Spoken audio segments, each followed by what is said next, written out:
Yeah, well, this is our man, James Nicholson, 23-year-old from London. This is his first point of contact in the Second World War, right? Above Southampton, flying along in his Hurricane. Next thing he knows, boom, boom, boom, boom. This is the loudest thing this man has ever heard, right? He gets 4 Messerschmitt cannons at him. One of them shattered the glass on his cockpit, ends up with a bit of glass that rips his bloody eyelid off, so he's pissing with blood, can't see out for blood.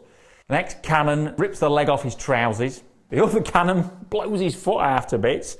And the 4th cannon blows his bloody fuel tank up. Whole plane's afire, yeah. So he starts unstrapping himself out of his Hurricane. And what happens? Here he is in his Hurricane. What happens? He comes across the Messerschmitt that's just shot at him. And he's behind him. So he thinks, hang on, I'm not having that. I best get back in my Hurricane. Nicholson wants to go faster so he can catch him. So he puts his hand into the burning, like the big pit of flames where the throttle is, to put the throttle flat out. He can see the bones of his hand because the skin's on fire. You what? Right, to chase him, right, the Messerschmitt's trying to dive out of the way. James gets into a dive, 400 mile an hour, shooting at the Messerschmitt.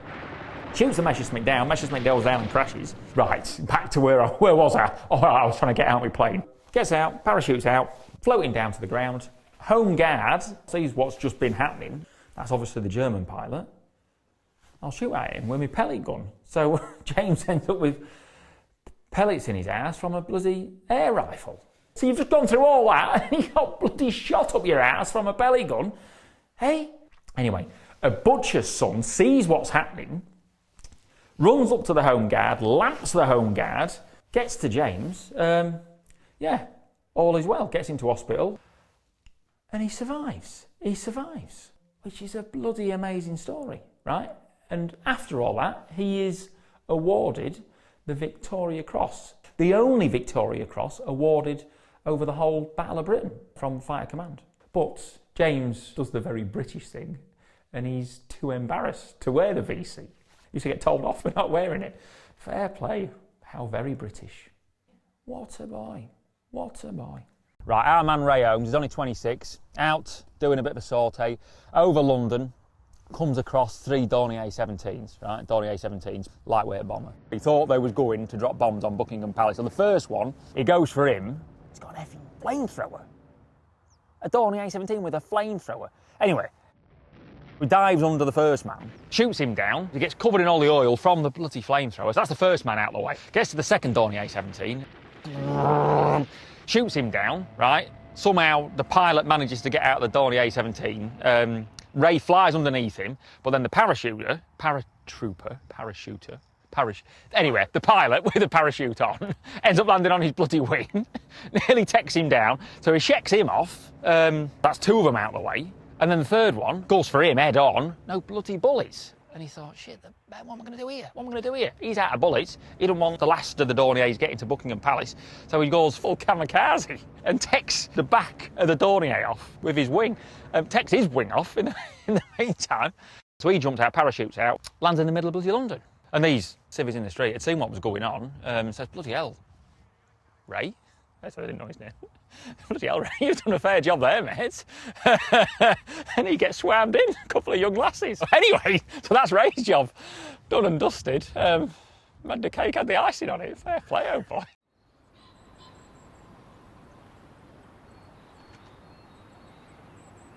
You all right, boss? Do you want me to get in there now? She's cosy. What a job. This is mega. I'll tell you what, I like it. There's 3 million of these. 3 million. And you could buy them for £7 a piece, which works out to be like 400 quid in today's money. Or if you earn less than 250 quid a year, let me get that right, that's equivalent to 14 grand a year in today's money, you got one for notes. You have to build it yourself, mind. You have to build it yourself. But it's a job. You get 6 people in here. It should be cosy, wouldn't it? That's the piss pot. You wouldn't be very popular if you was curling a number 2 out, would you? Eh? They'd be wincing in here, wouldn't they? Do not be alarmed by noise in an air raid. Have I got my earplugs?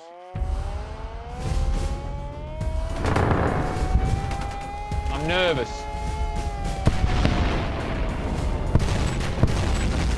That was a fair wallop.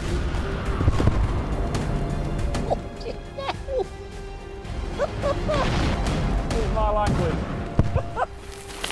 Oh, that's a rattle, boy. Yeah, we haven't knocked out off the shells yet. Fucking hell. My language again. I went with the rattle. Is that the last one? Fucking hell. Where was the nearest one? That one there? Brand new. Good work, boys.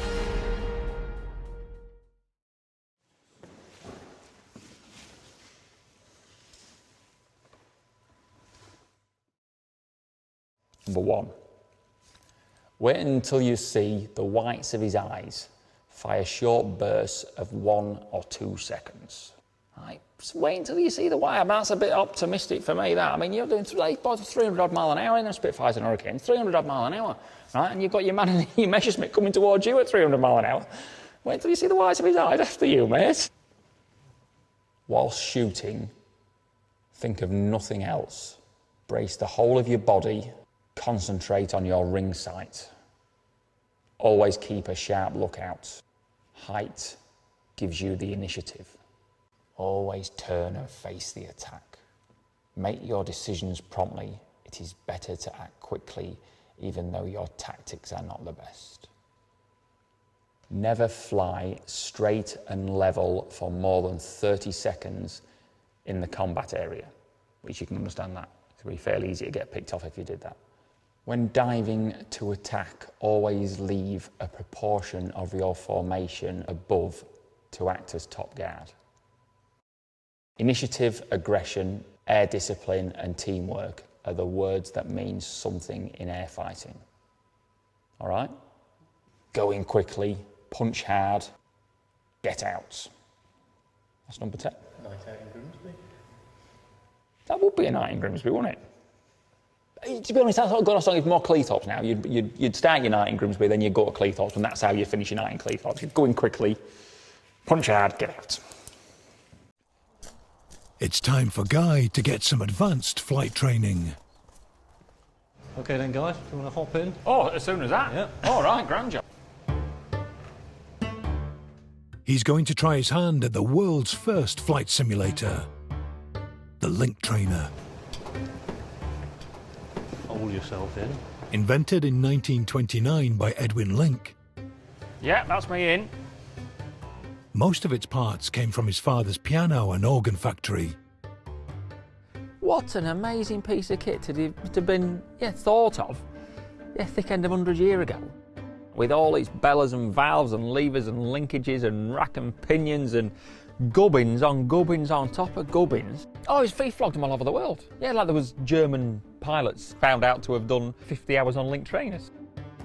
I'm going to explain what the instruments are and what they all do. If we start top dead centre, Yeah. that's your compass. Okay. all right? Former RAF instructor Rick Harland now looks after one of the last working examples in the world at the de Havilland Museum near Watford. Okay, time to black you out. Ready? Ish. Yeah. Right. Yeah, let's get stuck in. Right, on your head. Thank you. Guy's concentration levels increase as soon as he's robbed of his surrounding vision. Can you hear me okay? It now takes him 10 seconds to answer a simple question.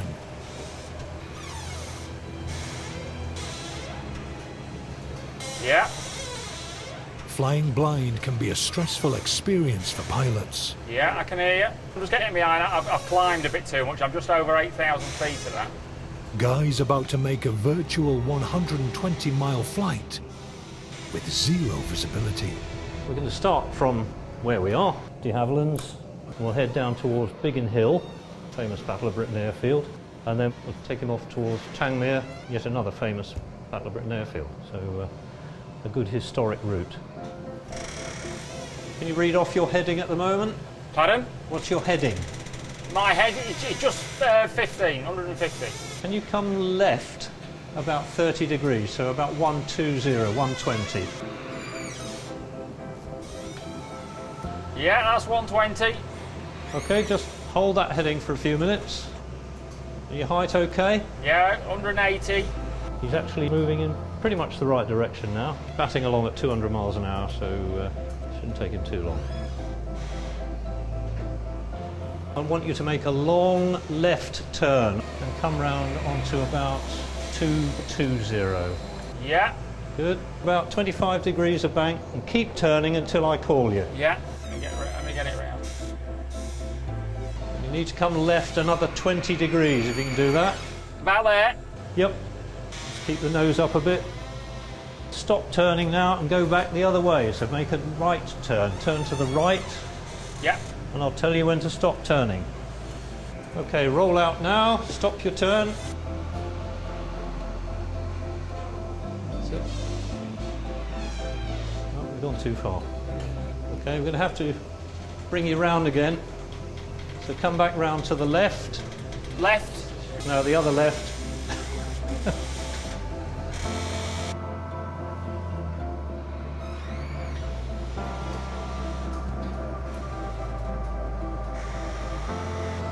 It's all good practice, as they say. Now we got it on the right heading. He's doing very well, actually.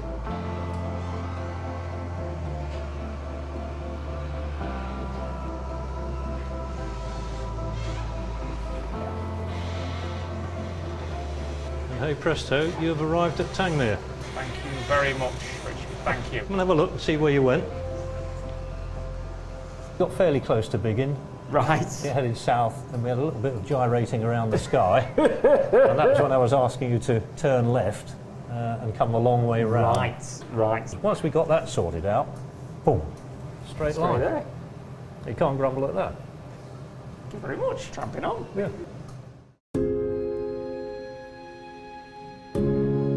In 1940, 200 pilots who crashed in the sea died. It would have been even more had it not been for this.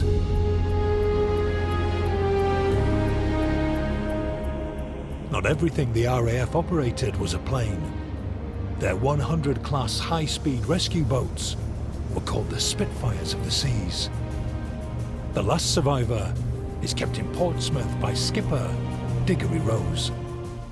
Really, the exciting bit is just to advance the throttles. So if you advance one notch, all three throttles, you can watch the speed come up. We've added 2-3 knots already. But we're not yet on the plane. So the plane is the point where the hull starts to ride on the surface. At the moment, we're still pushing through the water. If we give it another notch,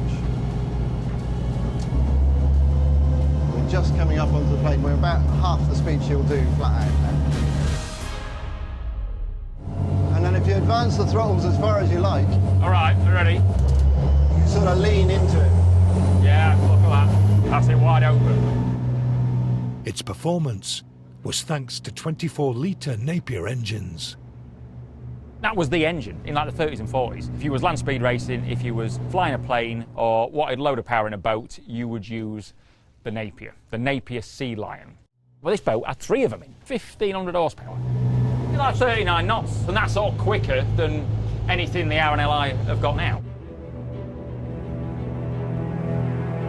So what we're doing now is we're going to use a Mary Rose buoy to simulate a casualty in the water. Yes. Now, this is the stuff that was really pioneered by Lawrence of Arabia. T.E. Shaw, as he was known at the T.E. time. Shaw. Yeah.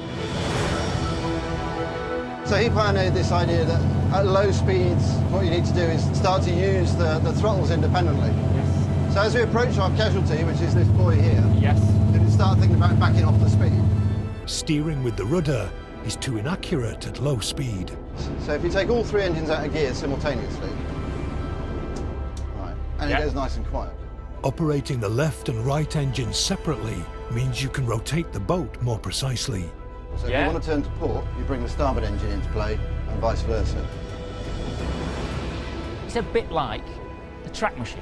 Speed one track down, slow the other up. That'll help you steer. It's a bit the same. Guy has to drive the boat like a tank. So to come down onto our man in the water, if you go astern backwards with the port engine, and ahead with the starboard engine. Yeah, okay, yep. You want to pick him up from about here where you can still see him. Yes. You don't want to pick him up from back aft because then he's dangerous in the propellers. Yeah. So we stop the starboard engine and bring both port and starboard stern backwards. That'll bring the boat to a halt. Only when you're a flash git can you fly up there at the speed and put it right on the spot. Says the man of experience, yeah. That's. So work that, you know. What do you do? Yeah.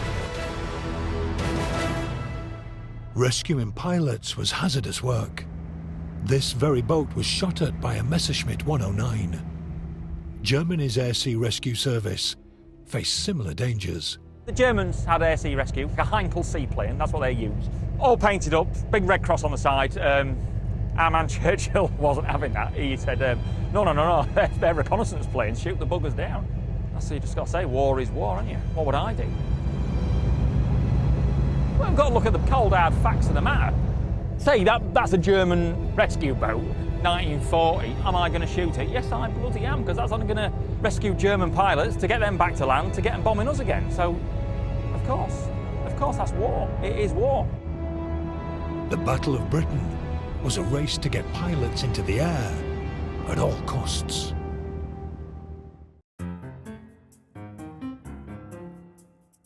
Yeah, we're going to do a bit of hurricane servicing. 25-hour service on a hurricane. Not just any hurricane. This one was an original Battle of Britain hurricane. Shot 5 enemy aircraft down during the Battle of Britain. So yeah, it's a proper hurricane. I want to get under the bonnet. You know what I mean? So before I can fly, I've got to sort of understand what does what, and knobs and levers and switches and all that sort of caper. Yeah, but we want to see what makes it tick.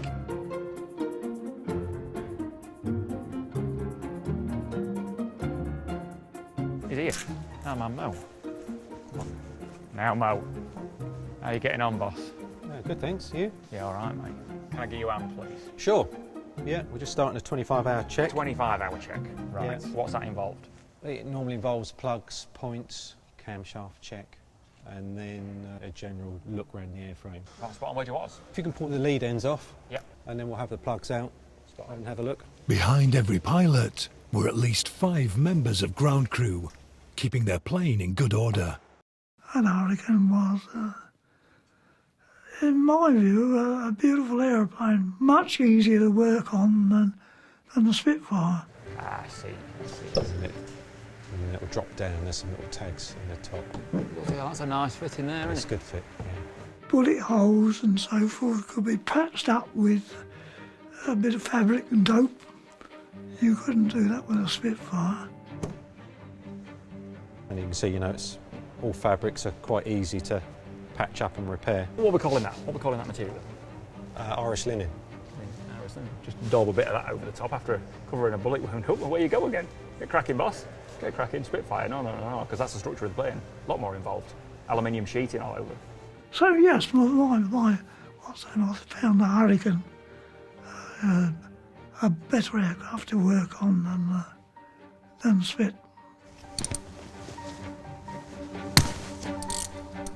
Today, interim servicing takes 1 day of careful work.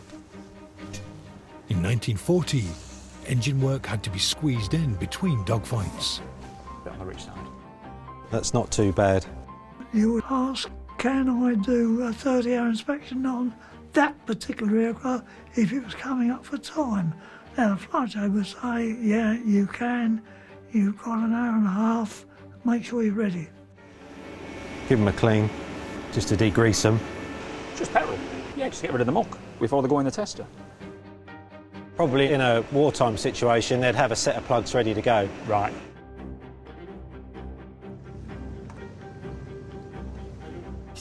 A bit of a grip blaster. See? Brand new. Yeah, that's good. Okay. After dry cleaning, each plug has its spark checked and gap adjusted. Okay.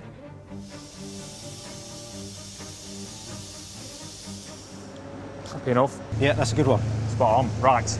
Touch on the thread.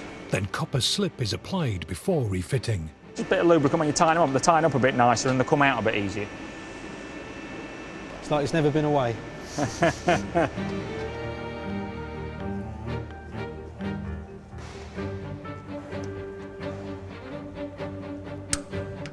good noise, that. During the Battle of Britain, working in the hangars was just as dangerous as flying on the front line. You happy enough? Yep. Ready for another 25 hours? Yep. RAF Kenley suffered a particularly heavy attack. 3 or 4 Dornier D-17s appeared over the top of the hangar.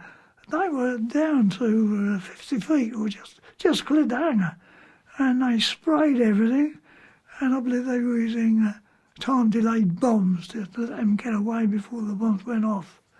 So I tell you, I moved, and I moved quick. Yeah, go on. But work never stopped. That's you. They got a bulldozer in to fill the runway holes up. That's her, boy. Yeah. We managed to do that during the afternoon, or what was left of the day.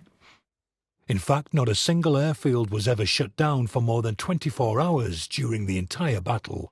Well, we got the aircraft to get back again and get operational again, haven't we? Right hand, right foot. Every mechanic was working in the service of a pilot. All right, Mo. Yep. It was a relationship I did tell the boy I did have a shower. based on respect and trust. Right. What we're thinking? We'll look at the hydraulics, we'll test the flaps. 19, 20 years old, and he's going full belt down a runway. No, I think they took a lot of guts to do that. So if you go right foot down, and then left foot down. These lads, they're virtually schoolboys. And you think if you don't get yourself calmed down, you're going to come to grief in not too long. Stick fully forward. Yep. And then stick fully back. And then we'll go left and right. You got the odd one who would come back and start looping the loop over the top. And my word, if the CO saw that, then he was in trouble, and he didn't do it again. During dogfights, some ground crew, against regulations, would tune the hangar's wireless to their pilots' frequencies.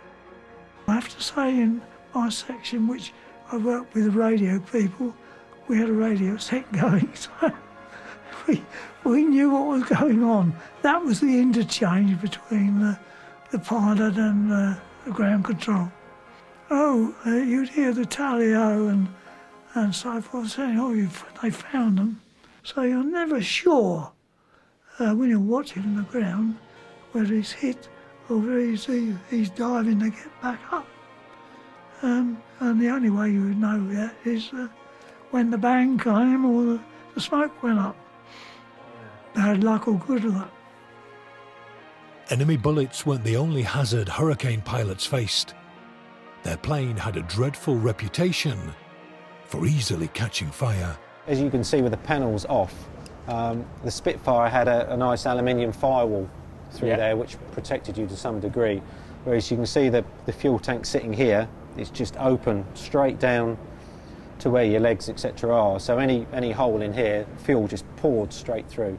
Right. And the same with the wing tanks, which is where I'm sitting now. If they got holed, the fuel would flow through, and there's no actual barrier between the wings and the cockpit as there is in the So if Spitfire. it got a spark and went up, you've all the hot coolant hoses down there. And if you'd fired your guns, if the fabric patches were gone, you've got a draft through here, and it literally was just like a furnace. Bloody hell. Because as soon as you open the hood, it just creates even more draft as well.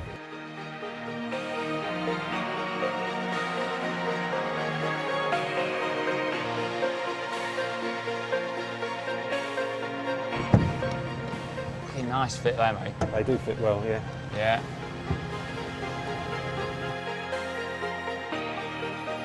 There's no doubt in my mind that the bulk of our pilots were better trained. Look at that, Mo. There's no doubt about it. They destroyed, didn't they? Completely destroyed the German Air Force. Oh, thank you very much, boss. You're welcome. Never lets us down, does our Mo, does he? Hey, the man. The man. Let's see if it will start first. Yeah. My father's name was Miroslav Feric. He was a very adventurous young boy. He was mad keen on flying. There were a lot of spare planes around at the end of the First World War, and particularly in Poland.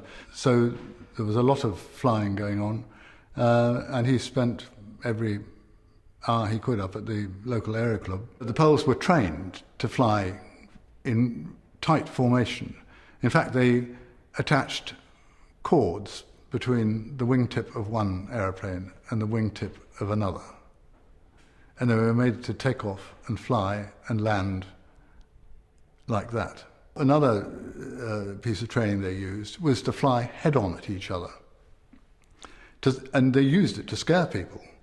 I mean, you know, if you've got another plane flying straight at you, it's quite unnerving. And so, you know, and they were told you must not brake until the last possible minute. And some of them got quite hairy. And, you know, they were roundly shouted at if they broke too early. The Poles had already fought a short war in Poland. They'd actually lasted and held out longer than the French did, and which a lot of people don't realise.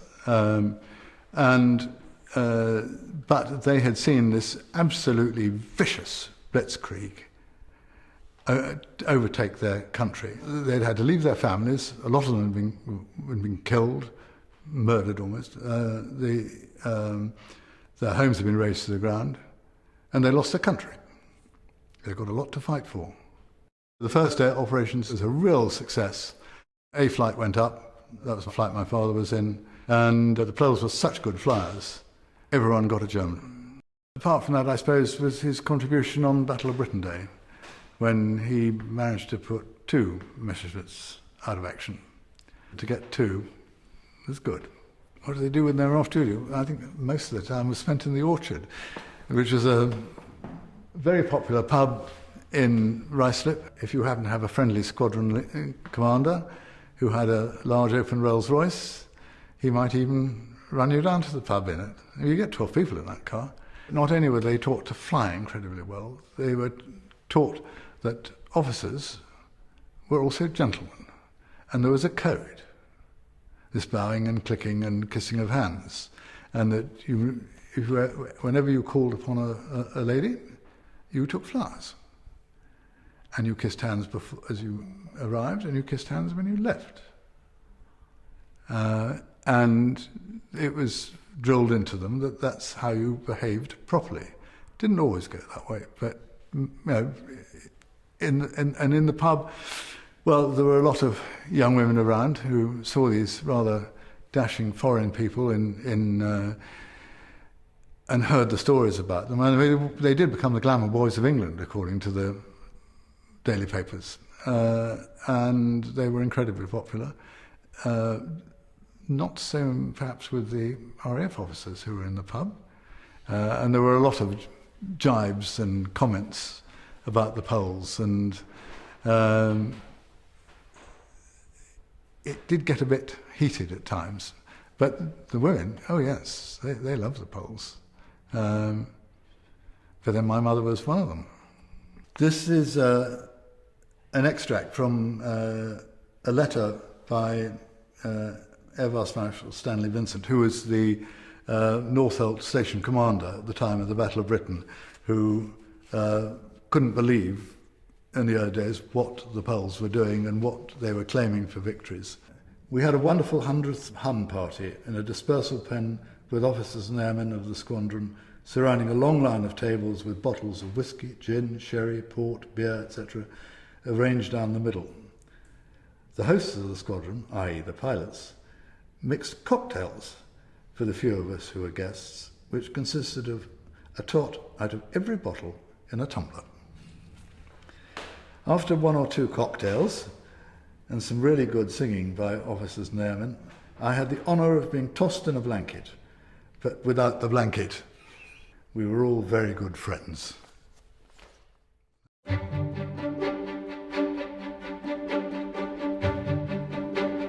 Quickness of eye and a sense of alertness are 2 essential qualities in men of the Observer Corps.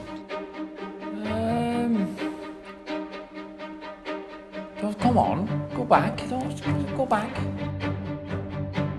That's a Stuka dive bomber with those big fans underneath that created this massive howl when it went into a dive. That was the whole idea of that. Dive down, get as near to the bomb site as you can, drop the bomb, get away, get back. But it wasn't that fast. If he caught up, the Spitfires and Hurricanes were shot down. That's Heinkel 111. That's the top view of that plane. Oh, bloody hell. Is that Dornier 17? Yeah, flying pencil, Dornier 17. Oh, I think that's a Messerschmitt 110. Oh, their nickname. You don't mess with this, it's the Destroyer. The Destroyer. Was that Goering that named it that? You weren't destroying a lot with that, mate. That's a Messerschmitt 109E. Top view of it. Big old cannons there, big old cannons. Got in the way of them, boy.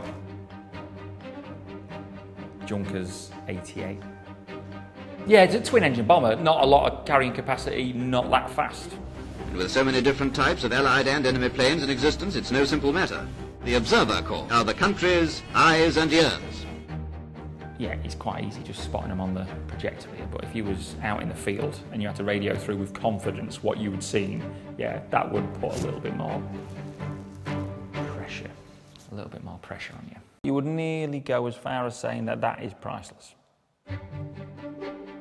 Douglas Bader's false leg.